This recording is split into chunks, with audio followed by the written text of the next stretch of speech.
Online nagsimula ang transaksyon ng operatiba ng Station Drug Enforcement Unit at ang tulak umano ng marijuana na si Mark Joseph Hernandez.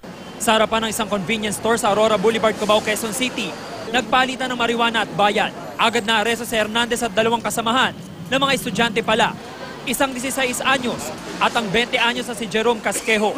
Nakakuha sa kanila ang nasa 250 gramo ng item na may street value na 30,000 piso. Actually, based on our further investigation, na-find out namin na may mga downline siya, yung mga taga-dispose niya ng marijuana na majority is mga estudyante. Aminado ang mga suspect na gumagamit sila ng marijuana pero hindi raw sila nagtutulak.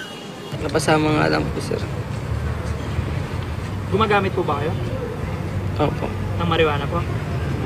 Opo, sir. Hindi po. Damay lang po.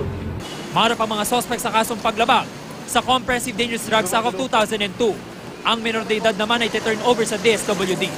Ito ang unang balita sa Quezon City. James Agustin, reporting.